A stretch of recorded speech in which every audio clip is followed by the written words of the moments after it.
नमस्कार, cook with निशूमध्ये मी निशू तुम्हा सर्वांचं स्वागत करते। आज आपण बनवणार आहोत चिकन फ्रायची रेसिपी। चला तर मग रेसिपीसाठी लागणारं साहित्य बघूयात। या ठिकाणी मी अर्धा किलो चिकन आहे ते स्वच्छ धुवून घेतले। आता आपण ह्यामध्ये काही मसाले घालून घेऊया। त्यासाठी इथे मी अर्धी चमची धणे पावडर, अर्धी चमची लाल तिखट आणि पाव चमची काश्मीरी लाल मिरची पावडर घालून घेते। तसेच चवीनुसार मीठ आणि अर्धा लिंबाचा रस मी ह्यामध्ये घालून घेते।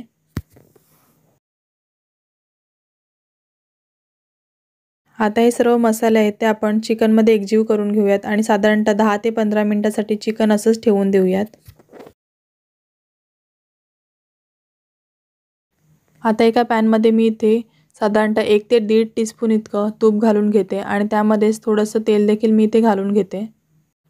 तेल आणि तूप व्यवस्थित गरम झालं की नंतर आपण त्यामध्ये 8 ते 10 लसणाच्या पाकळ्या ठेचून घेतल्यात त्या घालून घेऊयात। तसेच थोडंसं आलं लसूण आणि कोथिंबीरचं वाटण आहे ते देखील अर्धी चमची ह्यामध्ये घालून घेऊयात।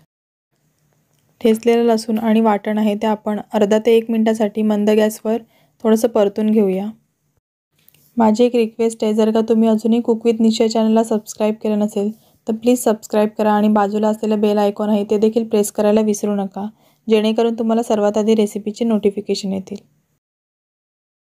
वाटण परतून झाले। आता ह्यामध्ये आपण जे चिकन मॅरिनेट करून घेतलं होतं ते घालून घेऊयात।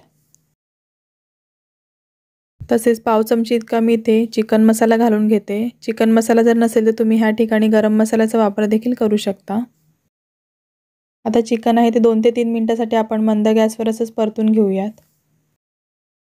अशा पद्धतीने एकदा तुम्ही तुपाचा थोडासा वापर करून चिकन नक्की बनवून बघा, कारण तूप घातल्यामुळे चिकनची चव आहे ती अगदी छान लागते।